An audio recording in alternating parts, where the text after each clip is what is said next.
content d'être ici aujourd'hui, ne serait-ce que parce qu'il y a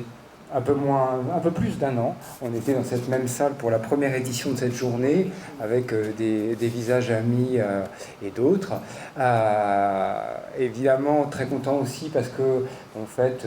mezzo voce, mais quand même un petit peu 10 années d'exercice du BIC. Et je remercie beaucoup Jessica d'avoir aussi bien repris le flambeau et de faire vivre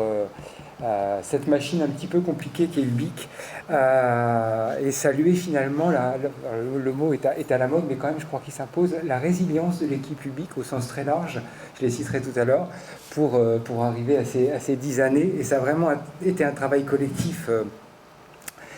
important, et je crois que ça n'aurait pas été possible s'il n'y avait pas une série de croyances, ou de confiance en tout cas, à la base de tout ce qu'on fait. La croyance que les sciences humaines et sociales ont quelque chose à dire et à faire pour la société. Et je crois que ce que j'ai entendu des débats le montre par l'exemple. Confiance dans les SHS et confiance aussi dans le fait que l'université, elle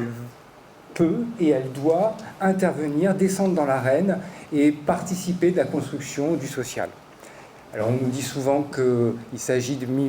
d'aller chercher de l'argent, parce que les ressources propres aujourd'hui pour les universités, c'est une espèce de gimmick,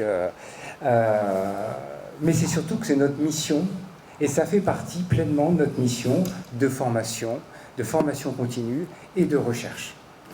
Alors j'ai cru comprendre qu'il y a eu quelques débats, n'est-ce pas, sur les recherches embarquées, actions, appliquer, impliquer, donc on pourrait passer pas mal de temps là-dessus parce que ça nous a beaucoup occupés et préoccupés. Mais ce qui est important, c'est de voir que tous ces termes, ils impliquent et ils décrivent des démarches qui appellent une méthode et une posture très particulière dont vos discussions ont vraiment rendu compte. Il faut savoir travailler plus vite que dans le monde universitaire scientifique on a l'habitude de le faire. Il faut répondre à une commande sans perdre son intégrité scientifique. Donc il y a toute une série d'ajustements qui sont assez délicats, mais je crois, ou j'espère, qu'Ubique a accompagné en faisant en sorte que les chercheurs ne soient pas seuls, et ça c'est important, parce que parfois on peut avoir un sentiment de désœuvrement face à des objets complexe d'une part, et surtout en étant sous pression de la société civile, du commanditaire, parce que quand on travaille en matière de sciences sociales, on n'a pas la chance d'avoir des salles blanches et des labos, on est toujours in vivo, in situ, et parfois, encore une fois, un peu sous pression. Et ce travail-là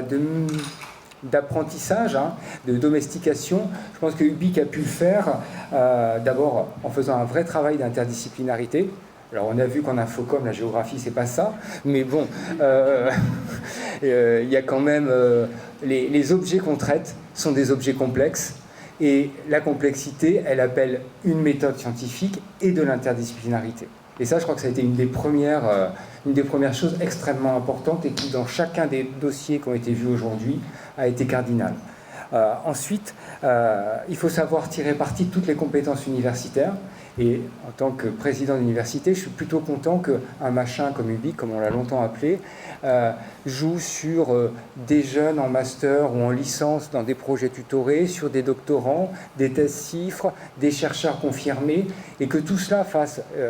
espèce de système avec des possibilités de stage, de travaux de terrain, et finalement tout le monde y gagne. Et je crois que l'université, elle a vraiment tout intérêt à se positionner de cette manière-là.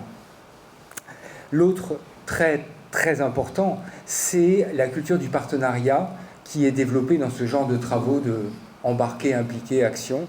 Un partenariat qui va, c'était dit tout à l'heure, jusqu'à une co-construction où on définit, redéfinit ensemble les objectifs. Et ça, c'est vraiment le signe aussi d'une recherche qui est vivante, et qui vient construire le social en même temps qu'elle le pense. Et je pense que c'est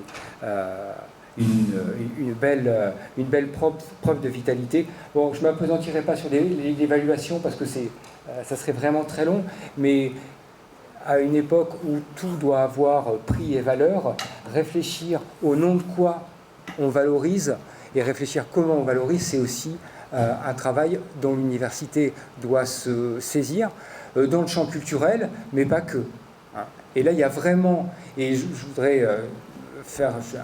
un tout petit point de ce point de vue-là. UBIC, c'est le champ de la culture élargie, art, culture, patrimoine, etc. Mais de manière plus globale, les réflexions qui sont produites dans UBIC avec les partenaires du champ culturel, elles vont bien au-delà du champ culturel. Ce qui a été dit sur le numérique, sur la marchandisation, sur le rapport aux données, juste avant, ce qui a sans doute été dit par ailleurs sur les structures de l'emploi, tel que le vit le monde culturel aujourd'hui, ce sont des choses qui parlent globalement à la société. Et donc en menant des travaux scientifiques sur le champ de la culture, je pense qu'on mène une réflexion beaucoup plus large et sur les réalités et les transitions que vit notre monde. N'empêche que c'est extrêmement important de mener cette réflexion collective sur la culture, parce que c'est un secteur qui est très malmené budgétairement, qui est très malmené aussi d'un point de vue symbolique,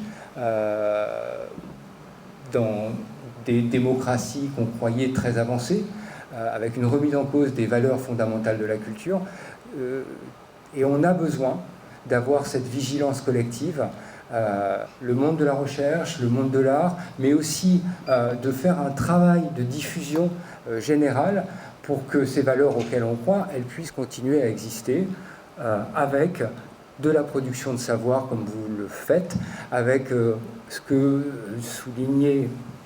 David sur des savoir-faire qu'on transmet ou des boîtes à outils qu'on transmet pour que les acteurs puissent agir mieux, et puis plus globalement logique de faire ensemble qu'on a intérêt à inventer ensemble. C'était le titre ou sous-titre de la journée, hein, penser et faire ensemble. Donc ça m'a rappelé quelques discussions qu'on a pu avoir, et vraiment je terminerai en coupant trop de choses parce que je serais beaucoup trop long, mais en adressant vraiment un remerciement collectif à vous toutes et tous, il y a beaucoup de visages amis ici, un remerciement encore une fois appuyé à Jessica, à François, le pionnier aussi, l'arpenteur des débuts, arpenteur dans tous les sens du terme d'ailleurs, et à Françoise, Jessica, Maric,